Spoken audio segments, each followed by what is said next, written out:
Seja novamente muito bem-vindo às nossas Conversas com Livros, uma iniciativa do Arquivo e Biblioteca da Madeira.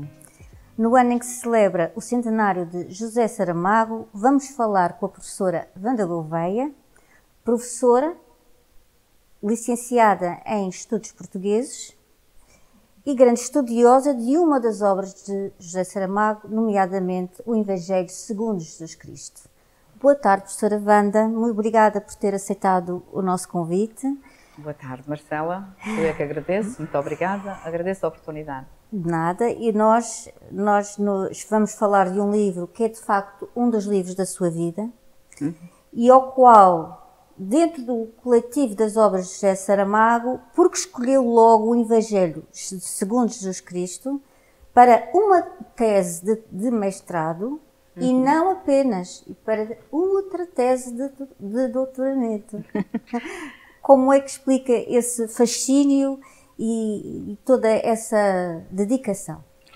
Bom, eu descobri José Saramago como leitora por volta dos meus 30 anos, mais ou menos. E sendo eu uma mulher e mãe extremamente, digamos, religiosa, e fui criada também numa família cujas raízes são cristãs, educada nesses valores. Quando li o Evangelho de José Saramago, fiquei fascinada pela ousadia de um narrador que desestabiliza quem lê. Eu gosto muito de ler, leitura compulsiva, e lembro-me que quando li o romance pela primeira vez, fiquei a pensar assim: este narrador, este autor, diz-nos tanto e obriga-nos tanto a pensar que se um dia eu tiver que fazer um trabalho de natureza académica, há de ser sobre isto.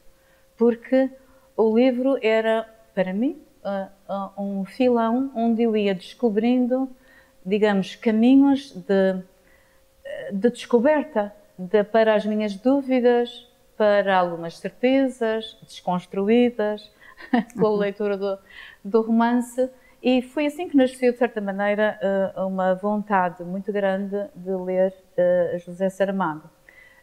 Abalou realmente a forma como eu via o mundo e, sobretudo, o ser humano e Deus, porque ler o Evangelho de José Saramago é também um caminho para pensar Deus na existência humana, pensar a divindade, pensar a transcendência.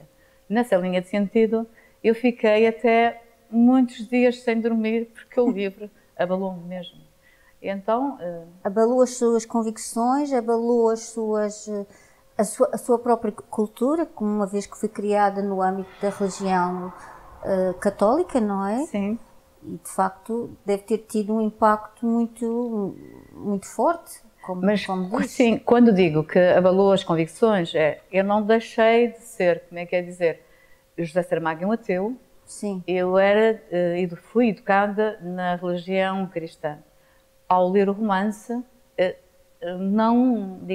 não ostracizei Deus. Pelo contrário, foi ver aquele Deus que me mostravam de outra forma e ver pela mão de um autor. E abalar, de certa forma, as verdades que eu considerava que eram verdades perfeitas, intocáveis, e que o livro me fez realmente pensar e discutir. E aí há a humanização aqui da figura de Jesus, que o coloca muito mais na terra do que no céu, digamos assim. E foi algo que também, posso usar a palavra, que a chocou? Chocar, não.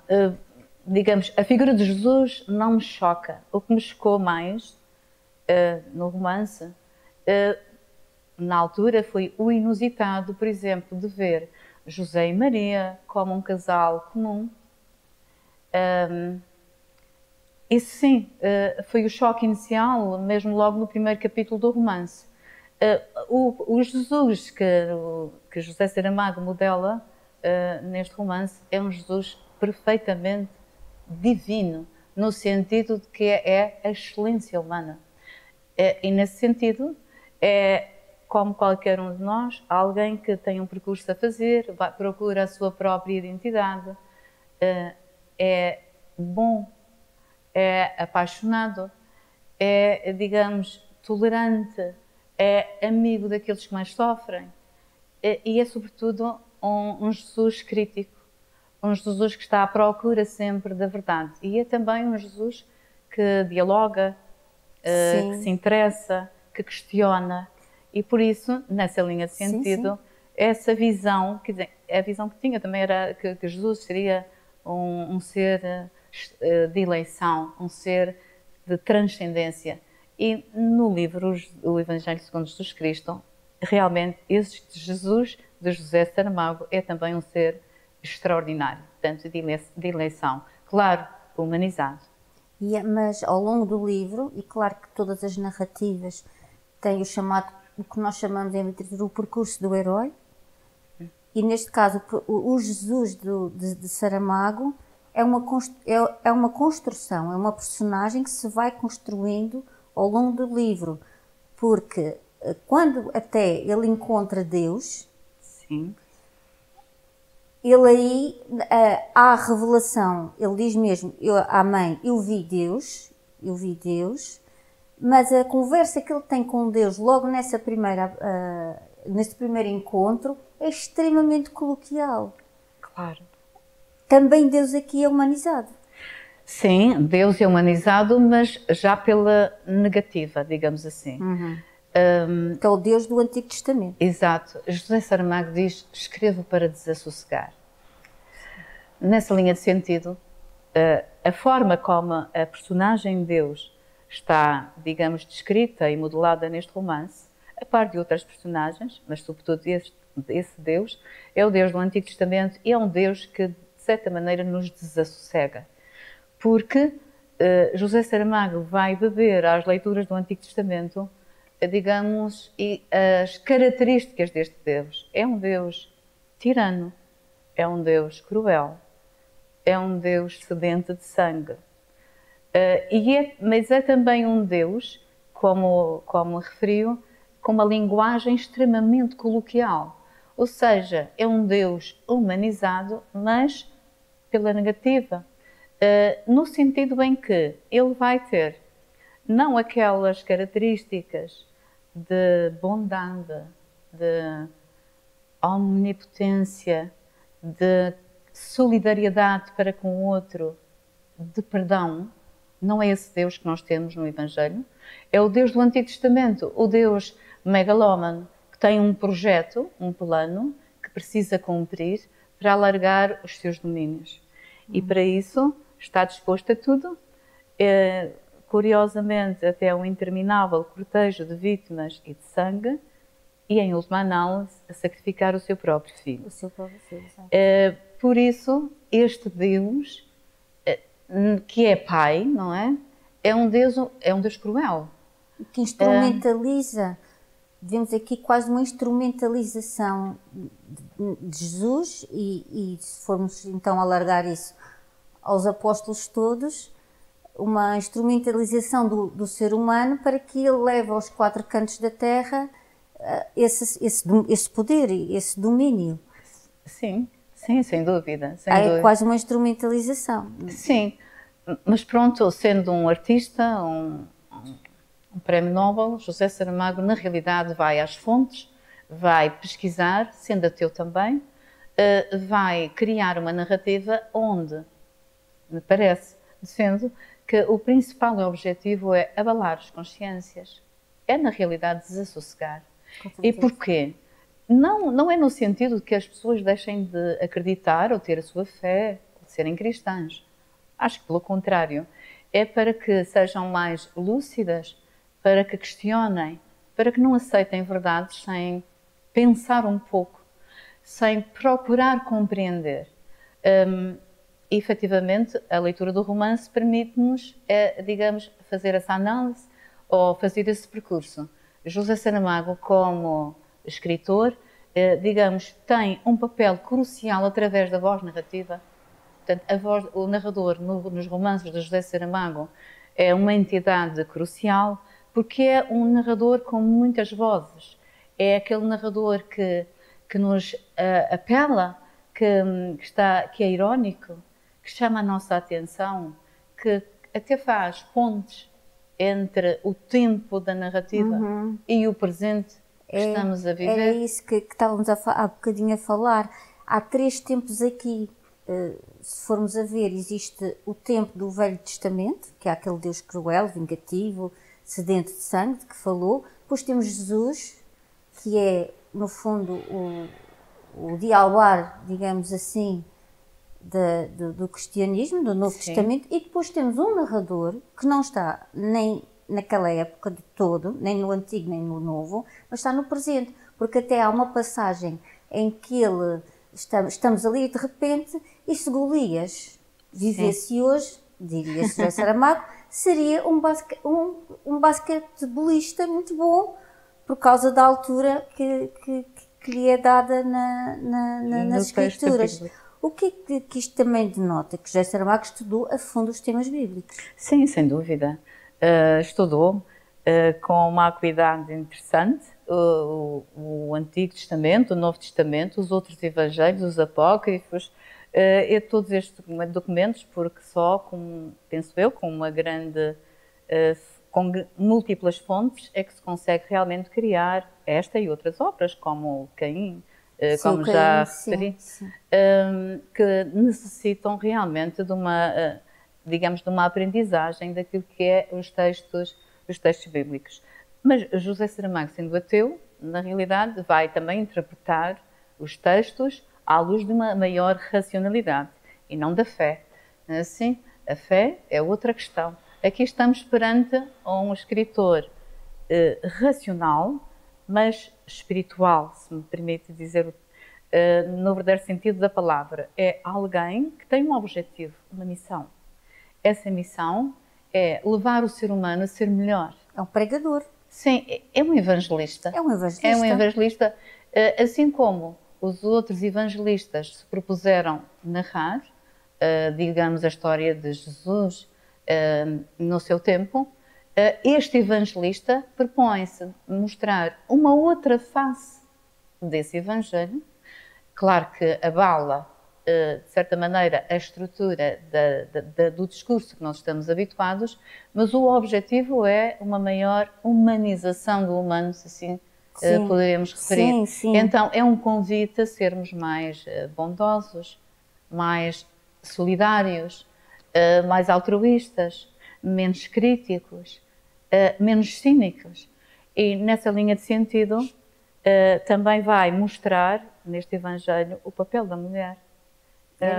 Pois era isso exatamente que eu gostava de reforçar aqui, porque se formos a ler o livro, nós vemos que a mulher personificada em Maria, mãe, Maria de Magdala, a mulher, neste caso, uma assumidamente mulher de Jesus, porque ela deixa a prostituição para poder seguir Jesus, para seguir aquele companheiro que ela escolheu, e depois vemos que a mulher aqui é fulcral. Sim. Não é a pecadora, não é aquela que comeu a maçã porque foi instigada pela serpente, mas sim já é o apontar de um nível de compaixão completamente diferente. Sim, realmente a mulher em José Saramago tem um estatuto singular. O próprio autor, nas múltiplas entrevistas que deu, disse que a mulher nas suas obras tinha esse papel, porque ele acreditava que, passados tantos séculos de histórias de guerras infindáveis, de mortes, de atrocidades, de desumanidade, acreditava que a mulher seria aquele ser que poderia mudar um pouco o mundo para melhor.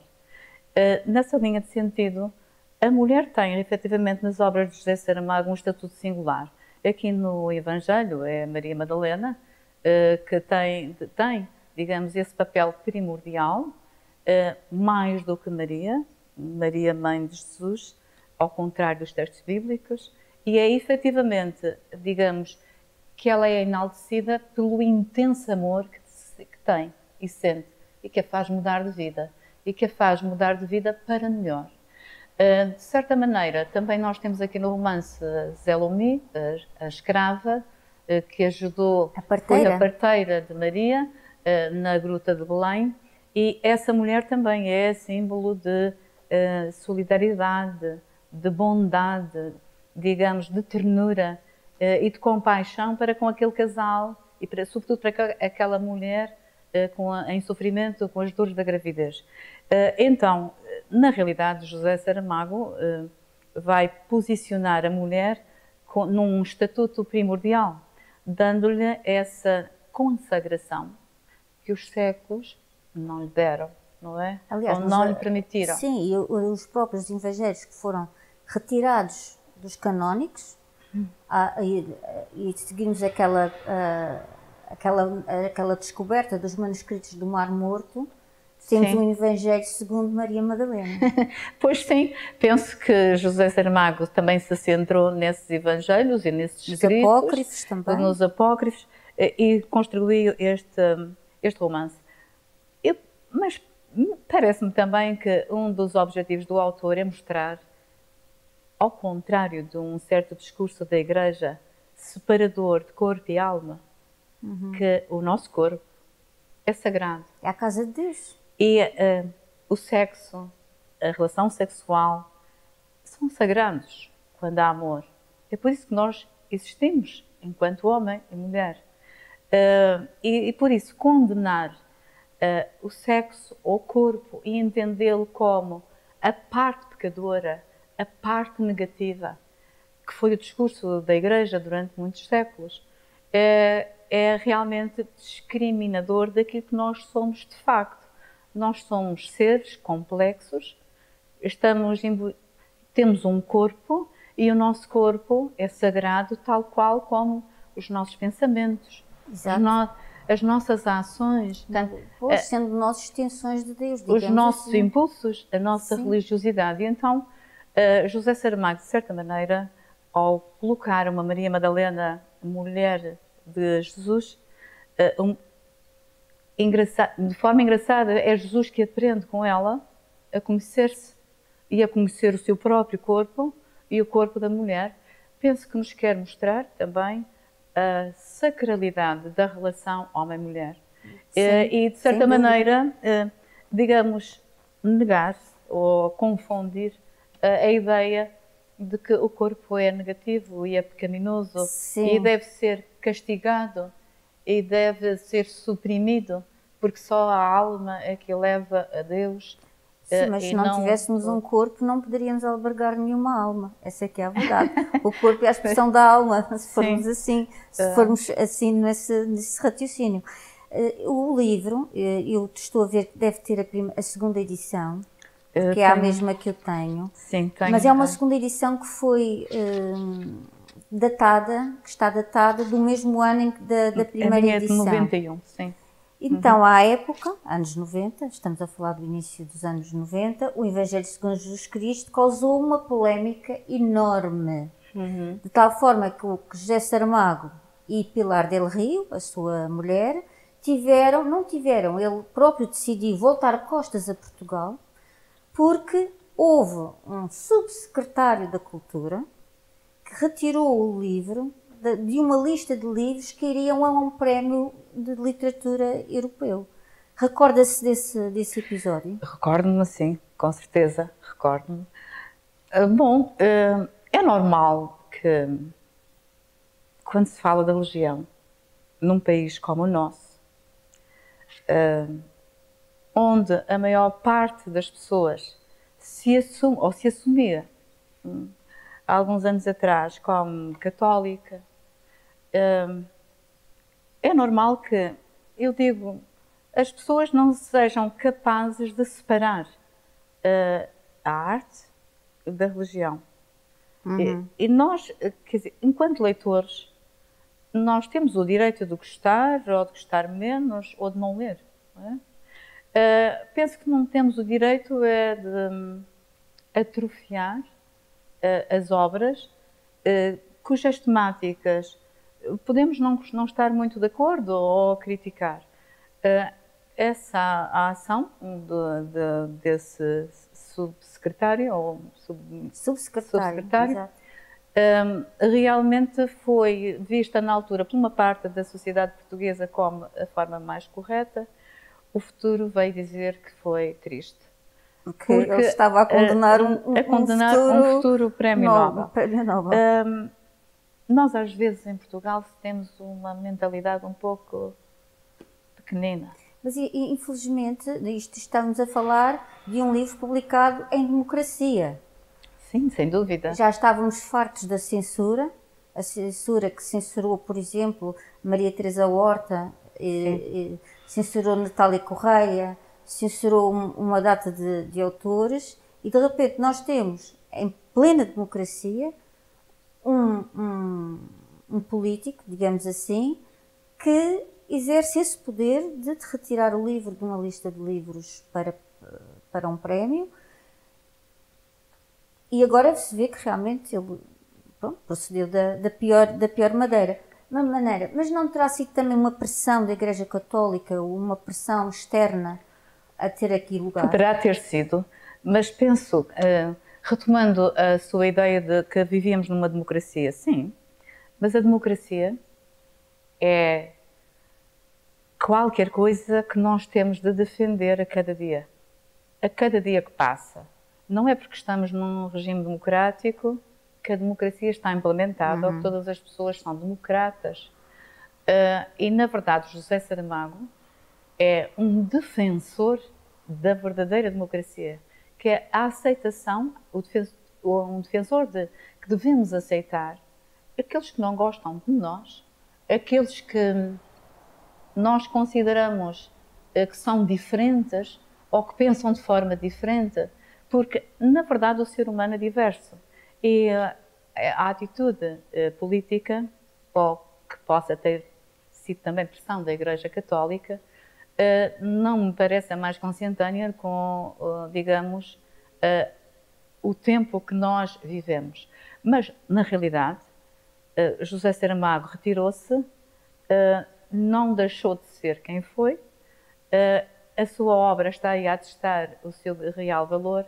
Penso que hoje Portugal estará um pouco arrependido Sim, com certeza. Dessa atitude, porque na realidade, assim, os autores podem escrever sobre qualquer temática. A arte é livre. E não podemos ostracizar sim. Quem vai buscar os textos bíblicos ou vai falar de uma religião, digamos, violenta, de uma religião que não permite questionação. Porque essa religião que não permite o questionar é a tirania. É a religião da tirania. É a religião do despotismo. E não é a religião do Novo Testamento. Não é a religião humanista, digamos, do verdadeiro Evangelho. Portanto, parece-me que até com este Evangelho se refontiza, na realidade, os verdadeiros valores da essência cristã. Sim. Porque ao longo dos séculos se foram perdendo. Então, o cristianismo tem de beber na sua fonte. E a fonte do cristianismo é, na verdade, a valorização daquilo que há em nós do humano. A bondade, a capacidade de ver o outro e de o aceitar, de não o ostracizar, de não subalternizar. E esses valores estão no Evangelho. No Evangelho de José Saramago. E trata-se de uma obra, em termos de forma, não de conteúdo. Mesmo de conteúdo é complexa, mas em termos de forma, o tipo de narrativa não é para os leitores preguiçosos, como diria Saramago. Ele não nos facilita a vida, de forma nenhuma. Não facilita mesmo. O leitor de Saramago tem de ser, como o próprio afirmou numa vez, numa entrevista, tem que ser um leitor resiliente. É um leitor que não aceite nem a palavra do narrador. Porque esse é o verdadeiro leitor de José Saramago. As próprias verdades do romance não são para ser aceites, digamos, com uma venda nos olhos. Não, são para ser lidas, pensadas, refletidas, e depois cada um de nós, a sós connosco, e com aquilo que nós somos, é que encontraremos um caminho. Este caminho que é o da verdadeira, digamos, liberdade, será um caminho sempre individual, na busca daquilo que nos torna melhores, no mundo onde nós precisamos de ser e de estar com os outros. E mais do que nunca agora, que vivemos uma realidade de guerra às portas da Europa, Exato. Faz todo o sentido essa reflexão. Mas voltando à parte da narrativa, que é um bocado difícil, no 12º ano os alunos têm como obras obrigatórias como disse, o Memorial do Convento, não é? E o Ano da Morte de Ricardo Reis. E o Ano da Morte de Ricardo Reis. Acha que os alunos do 12º ano, alunos do secundário, têm maturidade suficiente para encararem essa obra da mesma forma como está neste momento a apresentá-la? Os alunos não estão preparados para aceitar a obra. É para isso que existem os professores. Exato. Então, os alunos são levados a compreender primeiro quem é o autor, qual é a sua filosofia, o que é que José Saramago, no seu tempo, século XX, e mensagem para o século XXI e para sempre, o que é que José Saramago pretenderia com as suas obras. Na realidade, as obras de José Saramago são uma reflexão sobre o ser humano, sempre, independentemente de ser o Memorial do Convento, o Ano da Morte de Ricardo Reis, o Evangelho, Caim, etc. Os alunos são muito sensíveis à ousadia, à rebeldia do narrador-autor. Identificam-se com a ousadia do autor. Muito assim. E são muito sensíveis também, digamos, à crítica, porque os nossos jovens, os nossos alunos, são seres humanos extraordinários. Eles estão naquela fase que são capazes de todas as dádivas. São seres, eu digo, inocentes, às vezes até quase ingênuos. E a descoberta do texto do Memorial do Convento, ou do Ano da Morte de Ricardo Reis, é sempre um percurso partilhado entre o narrador-autor e o professor, que também conduz, de certa maneira, a narrativa. Então, os alunos, digamos, gostam de discutir e compreendem a crítica à tirania, ao despotismo, a uma megalomania de um rei Dom João V, a uma passividade e obediência extrema da Dona Mariana de Áustria, a ausência de amor num casamento sacramentado pela Igreja, a infidelidade do rei Dom João V e, por outro lado, digamos, o fascínio, o amor intenso entre dois tristes do povo, uma mulher de 19 anos, um soldado de maneta, mas que, sem, digamos, estarem prisioneiros de um sacramento do matrimónio, eles a si próprios, digamos, se escolhem mutuamente e sacralizam o ato de amor que os vai unir até à morte. Nessa linha de sentido, os alunos são capazes de, digamos, de compreender e até se motivar para ler outras leituras e a discorrer sobre essas próprias temáticas, porque também nós depois fazemos o debate, a defesa de determinadas ideias e, claro, sempre sobre a égide da democracia, cada aluno poderá sempre pronunciar-se sobre digamos, as temáticas, as linhas temáticas dos romances. No caso do Ano da Morte de Ricardo Reis, é, digamos, uma reflexão sobre o tempo da ditadura. Como vê, o Evangelho, o Memorial do Convento, que é Dom João V, o rei absolutista, e o Ano da Morte de Ricardo Reis, ditadura salazarista, são obras que põem sempre em xeque o tirano. E neste caso o tirano é Deus. Pois, aqui é o tirano Deus. É Deus. Por ser uma representação do homem tirano. Pois, não o Deus universal. Não o Deus da bondade universal Sim. e espiritual, que também habita Saramago, podemos dizer, porque eu acredito que quando ele lê os Evangelhos, lê-os de facto, e depois, claro, coloca as suas questões a ele próprio, a ele mesmo e a nós, mas se formos a ver, ele é um ser espiritual. Saramago será um ser muito espiritual.